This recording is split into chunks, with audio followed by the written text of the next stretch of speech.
وسبحان الله بكرة وأصيلا الله أكبر كبيرا والحمد لله كثيرا وسبحان الله بكرة وأصيلا Gjdo kryes që në botë iman, gjdo gjallës që ekziston, gjdo gjë që jetën shijon, ja Allah të madhëron.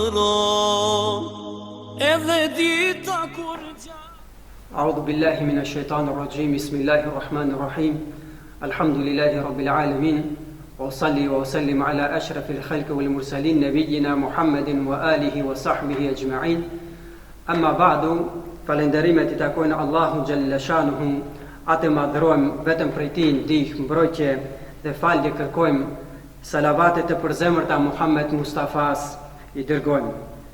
Falenderoj kryesin e Unionit të Bashkësive Islame Shqiptare në Zvicër që më dha mundësinë që edhe unë të jem pjesë e projektit të ligjeratave që përgatiten gjatë muajit të Ramazanit, organizuar nga Unioni I Bashkësive Islame Shqiptare në Zvicër. Ne vazhdojmë që të jemi në muajin e shenjtë të Ramazanit, ku Allahu Gjelle Shanuhu na I shumëfishon shpërblimet për veprat tona të cilët I bojmë. Prandaj edhe duhet mundohemi që të vazhdojmë me veprat mira dhe mundësisht që edhe t'i shtojmë ato sa më tepër adhurim të bojmë, se Allahu Gjelle Shanuhu na I shumëfishon shpërblimet. Dhe jo rastisht Allahu Gjelle Shanuhu na e ka obligu neve muajin e Ramazanit pra të agjerojmë gjatë ditës, kurse Muhamedi a.s. na e ka bërë sunet që gjatë mbrëmjes apo natës që gjithashtu t'i përkushtohemi Allahu Gjelle Shanuhu me namaz, dhe na e ka bërë Muhamedi a.s. jo rastisht sunet namazin e taravis, në mënyrë që gjatë këtij muaji të shenjtë të shtojmë adhurimet tona ndaj Krijuesit të madhërisëm, edhe ato jo vetëm ditën, por edhe natën. Prej muslimanëve kërkohet që në çdo kohë dhe në çdo vend të adhurojnë Allahun Gjelle Shanuhu dhe të mundohen që të bëjnë vepra të mira, e në veçanti gjatë këtij muaji të shenjtë, në të cilin muaj nëse njeriu I shton veprat e mira, Allahu Gjelle Shanuhu ja shton shpërblimet atij. Allahu Gjelle Shanuhu për çdo vepër të mirë shpërblen, starti I shpërblimit është 10 fish, 7-8 fish, deri 700 shpërblime përveç agjerimit. Për këtë Allahu Gjelle Shanuhu për muajin e Ramazanit ka bërë një shpërblim të veçantë I cili nuk ka shifër, por ai është xheneti I Allahu Gjelle Shanuhu. Muhamedi a.s. gjithmonë bonte vepra të mira, por gjatë muajit të Ramazanit I shtonte ato. Ai ishte shumë bujar, por gjatë muajit të Ramazanit ishte më bujari prej njerëzve. Ai agjeronte ditën dhe falte namaz natën. Ai lexonte Kur'an tër vitin, lexonte Kur'an rregullisht, por gjatë muajit të Ramazanit ai e shtonte leximin e Kur'anit, saqë edhe Xhibrili alayhis salam e ndëgjonte prej tij. Pejgamberi alayhis I urdhëronte të tjerët që të lexojnë Kur'an, po ndonjëherë I urdhëronte që atij të lexojnë Kur'an. Në prezencë të pejgamberit alayhis tregohet se në një rast Muhamedi alayhis ishte me shokët e tij dhe pejgamberi I tha Abdullah ibn Mes'udit, tha më lexo Kur'an. Abdullah ibn Mes'udi I habitur tha ja Resulullah, a të lexoj Kur'an përpara teje dhe Kur'ani ty të është shpallur? Pejgamberi alayhis tha më pëlqen që ta ndëgjoj ato nga dikush tjetër. Filloi Abdullah ibn Mes'udi të lexon nga suretun Nisa derisa arriti te ajeti 41, fa kayfa idha ji'na min kulli ummatin bi shahidin wa ji'na bika ala haula'i shahida. Pejgamberi alayhis I tha mjafton. Pra thot Allahu Gjelle Shanuhu, si do tjetë puna kur të sjell Allahu Gjelle Shanuhu për çdo ummet dëshmitar, për çdo popull, dhe ty do të sjell dëshmitar për ato. I tha Abdullah ibn Mes'udit, mjafton me kaq. Dhe ne si musliman duhet ta kemi gjithmonë shëmbëltyrën më të mirë Muhammedin alayhi salatu wassalam. Prandaj mos të harrojmë që Allahu xhalla shanuhu na ka përgatitur shpërblime të mëdha për veprat tona të mira, dhe të fish edhe më tepër. Tregohet se Aliu radiallahu anhu një natë prej netëve me familjen e tij ranë me flet dhe atë natë nuk kishin hangër ushqim për shkak se nuk kishin gjetë asgjë në shtëpinë e tyre. Në mëngjes kur u zgjuan, Hazreti Fatimja radiallahu anha e mur një tesh prej teshave të saj dhe ja dha Hazreti Aliut dhe i tha shko kët shite në treg dhe na sjell diçka për të ngrënë, na sjell ndonjë ushqim. Hazreti Aliu e mori teshën, shkoi në treg, e shiti ato për 6 dirhem. Kur boni me u kthy te familja, në rrugë i takojnë një grup njerëzish të cilët nga uria dojshin me vdek. Hazreti Aliu ju lutën dhe Hazreti Aliu va dha të 6 dirhemat atyre dhe nuk ndali asgjë për vetë. Vazhdoi rrugën, duke shku rrugës e takoi një njeri i cili e kishte një deve, e kishte kapur për kërpeshi dhe i tha Hazreti Aliut, tha o Ebul Hasan, kështu ishte llagapi i Hazreti Aliut, apo e ble tha këtë deve prej meje? Hazreti Aliut tha sikur të kisha pas të holla, do ta kisha ble. Tha merre deven, kur do t'jep Zoti pasuri, kur do t'jap Allahu pasuri, atëherë do t'ma paguash ti mu deven. E mur Hazreti Aliu deven për kërpeshi, unë dajt njeriu, shkoj, Hazreti Aliu vazhdoi rrugën, sa kaloi pak momente, i dul një njeri tjetër në rrugë. Dhe i tha Hazreti Aliu, tha o Ebul Hasan, apo ma shet tha këtë deve që e ke për kërpeshi? Hazreti Aliu tha po ta shes. Njeriu tha apo më tregon sa e ke ble. Shiqoni tash sinqeriteti Hazreti Aliut. Nuk e mashtroi njeriu, ja tregoi sakt se sa e kishte ble, tha e kam ble për 100 dirhem. Ndoshta subhanallahu me pas qenë dikush sot prej neve, do ta kishte hyp pak çmimin e asaj. Hazreti Aliu tha 100 dirhem. Njeriu i tha, po a ma shet mu për 160 dirhem? Hazreti Aliu tha mirë, merre. Dhe njeriu ja dha të hollat në dorë Hazreti Aliut. E mur kafshën, deven për kërpeshë dhe shkoj. Hazreti Aliu vazhdoi rrugën për në shtëpi dhe njeriu i pari i cili ja shiti deven i dul përsëri në rrugë. Dhe i tha o Ebul Hasan, ku e ki deven që e blejte prej meje? Tha e shita.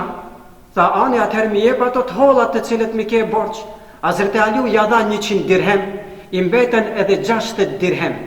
Shkoj te shtëpia edhe i tha Hazreti Fatimes, pra bashkëshortes vete, tha oj Fatime, radiallahu anha, gëzohu tha, se sot bona tregti me Allahu xhelle shanuhu. Ja dhash për 6 dirhem, Allahu xhelle shanuhu më dha 60 dirhem. Kjo përshtatet plotësisht me ajetin e Allahu xhelle shanuhu men ja'a bil hasanati falahu 10 amthaliha. Kush e bën një vepër të mirë, Allahu ja shpërblen 10 fish, ka thënë Allahu xhelle shanuhu. Dhe ja tregoi kret ngjarjen Hazreti Fatime se si ndodhi.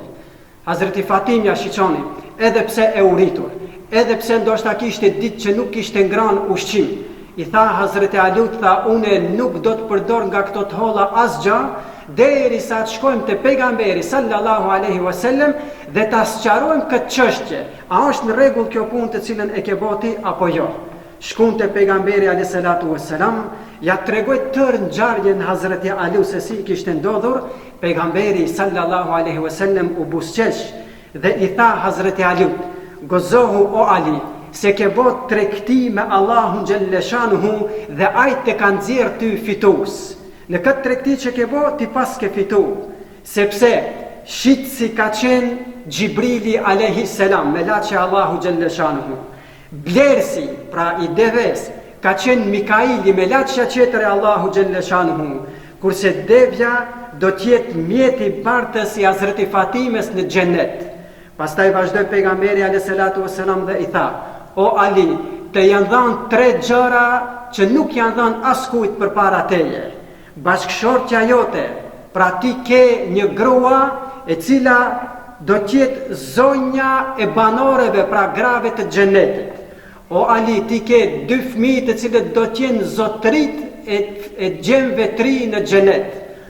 O Ali, babgjyshi jot është do t'jetë zotriu i të gjithë pejgamberve të Allahu Gjelleshanu, pra Muhamedi alayhi salatu wassalam. Prandaj falendero Allahu Gjelleshanu për krejt këto të mira të cilat të ka dhënë. Pra vëllezër dhe motra të nderuara, ne duhet të shtojmë veprat e mira për shkak se do të na vinë një moment kur jo vetëm që do të bëjmë pishmon pse kemi bërë veprat këqija, por do të bëjmë pishmon pse nuk i kemi shtuar veprat e mira. Pejgamberi alayhi salatu wassalam ka thënë, nuk ka dikush që i vjen vdekja përveç se ai pendohet. I thanë, ja Resulullah, ky që ka bërë veprat këqija e kuptojmë se do të pendohet, por ky ka bërë që ka bërë veprat mira, ky pse do të pendohet? Pejgamberi alayhi salatu wassalam tha, ai që ka bërë veprat mira do të pendohet pse nuk i ka shtuar ato. Ai që ka bërë veprat këqija do të pendohet pse nuk ka lënë mangu diçka nga ato. Për ta sqaruar këto, po vasjelli një tregim që ka ndodhur në kohën e pejgamberit alayhis salam. Një shok i pejgamberit alayhis salatu wassalam ndroi jetë. Muhamedi alayhis salatu wassalam pyeti shokët, sahabët, tha, çka u bën me filanin? A tha, ja Resulullah, ai ka ndruar jetë. Tha pejgamberi alayhis salatu wassalam, po mos thanë ndonjë fjalë përpara vdekjes? I thanë, po ja Resulullah. I tha 3 fjalë dhe ne nuk e kuptuam se çfarë aludon me ato 3 fjalë. E para fjalë tha ishte që tha sikur të ishin shumë. E dyta tha sikur të ishte e re, dhe e treta sikur të ishte e plot. Asnjënon fjalë ja Resulullah nuk e kuptuam. Pejgamberi alayhis salatu wassalam vasqaroi dhe u tha, sa i përket atë parës, një ditë ky sahabi u nis për namazin e xumas dhe në rrugë e takoi një njeri të verbër.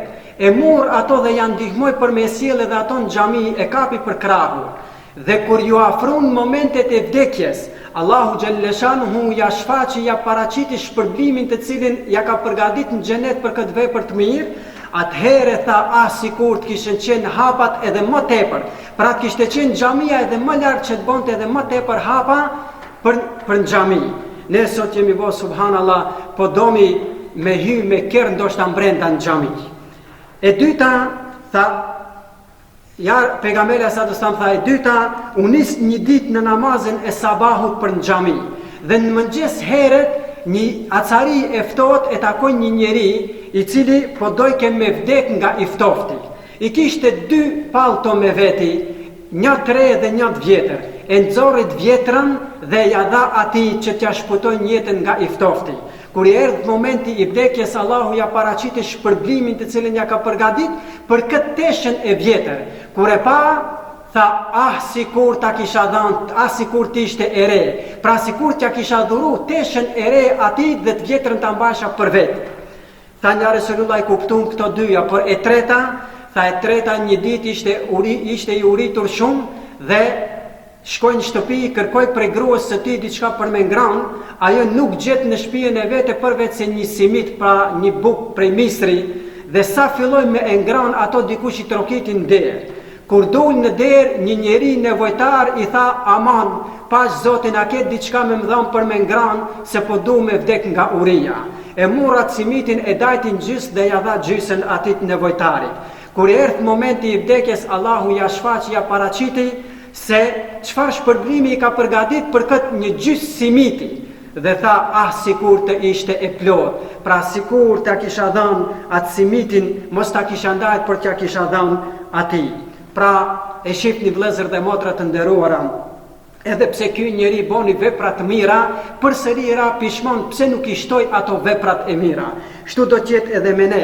Edhe pse sot agjerojmë, nëse lam ndonjë ditë mangu, do të bëjmë pishmon pse e kemi lanë mangu, ose pse nuk ja kemi bashkangjit mujt Ramazanit edhe do ditë të Shevalit, ose brenda vitit dëni të han, ose të ejte që është suneti pejgamberit alayhis salam. Nëse e kemi dhënë një sadaka, do të bëjmë pishmon pse nuk e kemi shtu ato. Nëse e kemi ndihmu një xhami, do të bëjmë pishmon pse nuk e kemi shtu ato. Dhe pa dyshim, nëse kjo është gjendja e atij që bjen pishman pse nuk i ka shtu veprat e mira, çka do të jetë puna e atij i cili ka bërë veprat këqija? Pa dyshim se ai do t'i bjen pishmanit. E lusim Allahu Gjellëshanuhu, që Allahu Gjellëshanuhu veprat e mirat na I pranon, nga veprat e këqija Allahu Gjellëshanuhu të na largon, Allahu Gjellëshanuhu agjërimin ton ta pranon prej neve dhe gjithë muslimanve, wa akhiru da'wana anilhamdulillahi rabbil alamin, wa sallallahu ala sayyidina Muhammedin wa alihi wa sahbihi ajma'in.